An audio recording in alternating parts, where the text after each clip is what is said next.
The 99th call was different. I had been Julian West's executive assistant for 5 years. And that time, I had fielded hundreds of calls from his wife, Elena. She always called at the same time, late afternoon, when the office was quiet and the Manhattan skyline was softening into dusk. Her voice was always gentle, always patient, always carrying that particular mixture of hope and resignation that I had come to recognize as the sound of a woman who knew she was being lied to, but hadn't yet decided to stop believing. "Margaret, is Julian still in his meeting? I was just wondering when he might be home tonight." The first few times she called, I had answered with genuine warmth. Elena West was not just my boss's wife. She was the reason I had been hired. She had met me at a charity event 5 years ago when I was a 23-year-old temp with an Ivy League degree and no connections. She had noticed me refilling water glasses and had struck up a conversation. By the end of the evening, she had arranged an interview for me at West Industries. "My husband needs someone like you," she had said. "Someone who sees things others miss." She was right. Julian West did need someone like me. What she hadn't realized was that I would spend 5 years watching her husband slowly destroy her. The excuses I delivered on Julian's behalf were a masterclass in creative deception. Brand ambassador Avery had a sudden stomachache, and Julian had to drive her to the emergency room. Client Albright had too much to drink, and Julian was escorting her back to her hotel. College friend Brooke was new in town, unfamiliar with the city, and Julian was helping her look at apartments. Each excuse was carefully crafted, meticulously rehearsed, and delivered with the smooth professionalism of someone who had learned to sell lies as easily as quarterly reports. I told myself I was just doing my job, and I told myself that Julian's marriage was none of my business. I told myself that Elena knew, on some level, she had to know, and that if she really wanted answers, she would demand them. She never demanded anything. She just kept calling, and I kept lying. The 27th call was the first time I heard her voice changed. IT was late, nearly midnight, and Julian was at a client dinner with a marketing executive named Sabine Moreau. The dinner had ended 3 hours earlier, but Julian had turned off his phone, and Elena had been calling every 30 minutes. Her voice, when I answered, was stripped of its usual warmth. "Margaret," she said, "is he coming home tonight? Just tell me yes or no." I opened my mouth to deliver the prepared excuse. "He's still with the client. The meeting ran long. He asked me to tell you he's sorry, but the words caught in my throat." I had lied to this woman 26 times. I couldn't lie to her again. "I don't know, Mrs. West," I said. It was the first honest answer I had given her in months. "I'm sorry. I don't know." There was a long pause. Then she said, very quietly, "I know you don't. Thank you for being honest." She hung up. I sat at my desk, the phone still pressed to my ear, and I felt something inside me shift. Shame, maybe, or the first stirring of a conscience I had been suppressing for too long. The calls continued, but they were shorter now, and more questions about meetings or clients, and more gentle inquiries about when he might be home. Just a single question, delivered in a voice that had grown flatter with each passing week. Asterisk, "Is he coming back tonight?" Asterisk, and I would answer, my throat tight, my own voice hollow. Asterisk, "I don't know. Mrs. West, I'm sorry." Asterisk. The 99th call came on a Tuesday afternoon in October. The leaves in Central Park were turning gold, and the office was buzzing with preparations for the annual West Industries Gala. Julian was in his office with Sabine Moreau, the marketing executive who had become his constant companion. Their laughter drifted through the closed door, and I was composing yet another excuse in my head. "He's in a strategy meeting. He'll call you when it's over," when my phone rang. Margaret. Elena's voice was different. Not flat, not resigned. Clear. Calm. "Please tell Julian he needs to come home tonight. It's important." "Of course, Mrs. West. Is everything all right?" "Everything is fine. Just tell him it's important." She hung up and I stared at the phone, a cold weight settling in my stomach. Something had changed. Something fundamental. I didn't know what it was, but I knew, with the certainty of someone who had spent 5 years watching a marriage crumble, that the 99th call was the last call of its kind. I walked into Julian's office. He was leaning back in his chair, his tie loosened, Sabine perched on the arm of the leather sofa across from him. They both looked up when I entered, their expressions flickering with the particular guilt of people who had been caught doing something they shouldn't. "Your wife called. She said you need to come home tonight. She said it's important." Julian didn't even look up from his desk. "Ignore it.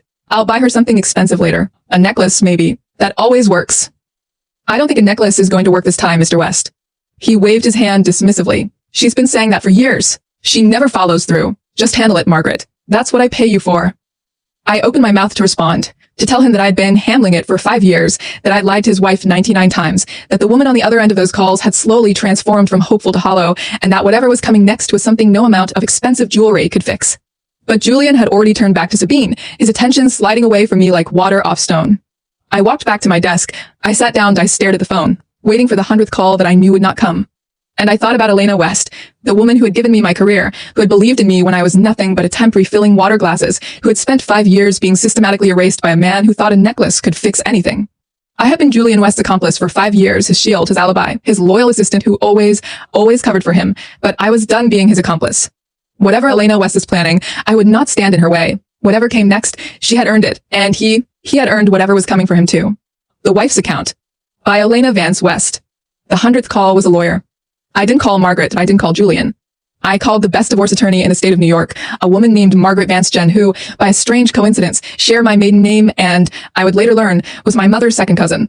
We had never met. When I told her my story, she listened in silence for 45 minutes. When I finished, she said, very quietly, I've been waiting for this call for 5 years. What do you mean? Your husband's company handles legal work for my firm. I've seen him at corporate events with women who are not his wife. I've heard the rumors. I've watched the gossip columns. And I've wondered, every time, when the woman he married would finally decide she had enough. I decided 3 months ago. I've been documenting everything since. There was a pause. What kind of documentation? The financial records, the hotel receipts, the emails, the text messages, the photographs from the private investigator I hired, and the recordings. Recordings? He installed security cameras in the house for safety. He forgot they also record audio. I have 17 hours of him on the phone with various women, discussing their relationships in explicit detail, mocking me for being too trusting, and strategizing about how to hide assets in offshore accounts. I also have the recordings from his car's GPS system, which tracks every location he's visited. I cross-reference the data with his work calendar. He's been billing clients for hours he's spent with other women.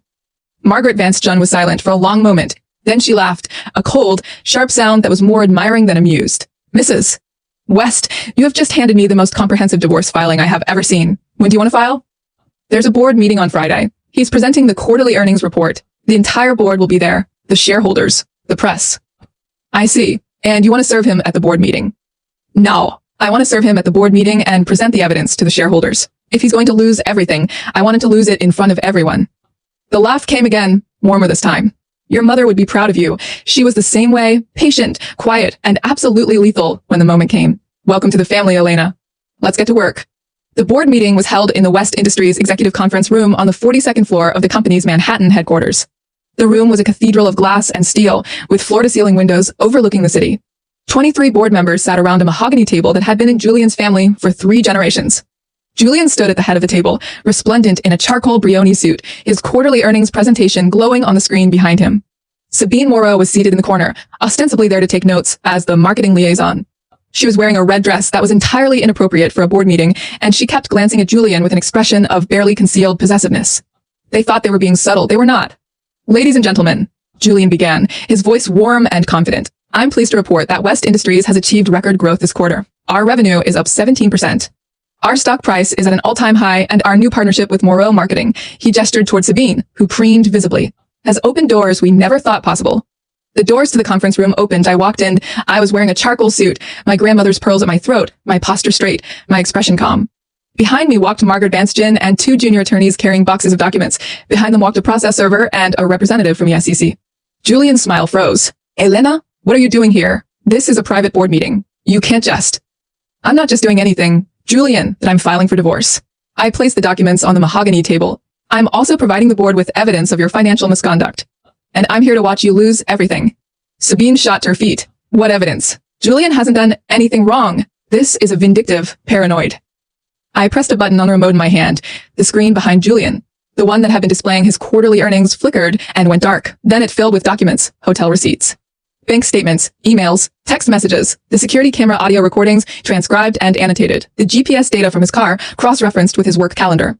The photographs from my private investigator, Julian and Sabine at a hotel in the Maldives, Julian and a different woman at a restaurant in Paris, Julian and a third woman in the back seat of his Mercedes.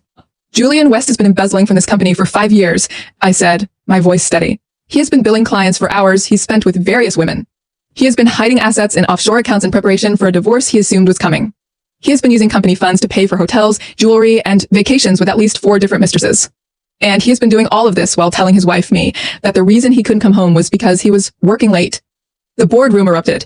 Directors were on their feet, shouting questions. Sabine was backing toward the door, her face white. Julian was frozen at the head of the table, his mouth opening and closing like a landed fish. The evidence has been submitted to the SEC. I continued, raising my voice over the chaos. The divorce papers have been filed. The Department of Justice has been notified. And Mr. West, I turned to face my husband. You are no longer the CEO of this company. The board has already voted to remove you, pending the investigation. You have 30 minutes to collect your personal belongings. Julian lunged toward me, his face contorted with fury. You can't do this. I built this company. Without me, you're nothing. You've always been nothing. I was never nothing, Julian. I was just invisible to you. There's a difference. And now everyone in this room can see exactly what you tried so hard to hide. The SEC representative stepped forward. Mr. West, You'll need to come with us. There are questions that need answering. Julian was led out of the conference room, still shouting my name. Sabine slipped out behind him, her red dress catching on the doorframe, her career at West Industries, and her relationship with Julian, over before it had really begun. The board members were still in chaos, phones pressed to their ears, voices overlapping in a cacophony of panic and recrimination. I walked out of the conference room and into the elevator. Margaret Vance Jen was beside me, her hand on my shoulder. "It's done," she said. "The legal process will take years, but he'll never see the outside of a courtroom again. You did it, Elena, you won." "No," I said. "I just stopped losing." Third-party observers commentary. By Margaret Chen, former executive assistant to Julian West, now chief of staff to Elena Vance West, CEO of West Industries. I watched Elena West walk into that board meeting. I saw the look on her face, the calm, the clarity, the absolute absence of the uncertainty that had defined her for years. And I understood, in that moment, that I had been wrong about her, that we all had. For 5 years, I had seen Elena West as a victim, the long-suffering wife, the woman who waited by the phone, the recipient of 99 calls worth of my carefully crafted lies. I had pitted her, I had made excuses for her husband. I had told myself that her quiet endurance was a form of weakness. I was wrong. She was not waiting. She was documenting. She was not enduring. She was preparing. And when the moment came, when the 99th call was over and the 100th call was a lawyer, she was ready, not to beg, not to negotiate, to annihilate. The board meeting was a masterwork of strategic timing. Julian had spent years underestimating his wife, and that underestimation was his undoing. He thought her silence was surrender.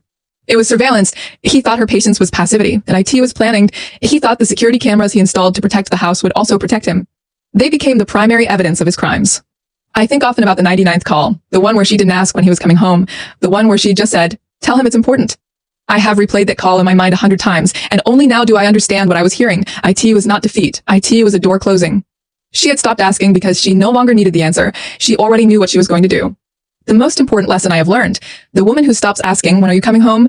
is the woman who's already decided you are no longer welcome there. The CEO's wife called 99 times, and on the 100th call, she didn't ask when he was coming home. She asked for her freedom, and she got it. I am Elena's chief of staff now. She became CEO of West Industries after the board removed Julian, and she has transformed the company. She fired every executive who knew about the embezzlement. She promoted the ones who had tried to warn her, and she gave me a job, not as her shield, but as her partner. "You lied to me for 5 years," she said when she offered me the position. "But you also told me the truth when it mattered. That's worth more to me than a lifetime of blind loyalty." Julian was convicted on 31 counts of fraud, embezzlement, and conspiracy. He was sentenced to 12 years in federal prison. Sabine Moreau, who had been complicit in the financial fraud, was convicted on 7 counts and received 4 years. The mistresses, the ones who had knowingly participated in the schemes, were named in the civil suit and settled out of court. Their reputations were destroyed. Their careers evaporated. The West Industries Gala was canceled that year. The following year, it was reborn as the Vance Foundation Gala, a charity event benefiting women's legal advocacy, funded by the assets I had recovered from Julian's offshore accounts. I wore my grandmother's pearls till I gave the keynote speech. And when I looked out at the crowd, I saw Margaret Chen, my executive assistant, my partner, my friend, standing in the back of the ballroom, her eyes wet with tears. I am Elena Vance West. The wife who was invisible became the CEO who could never be unseen. The woman who called 99 times never called again, and she never will.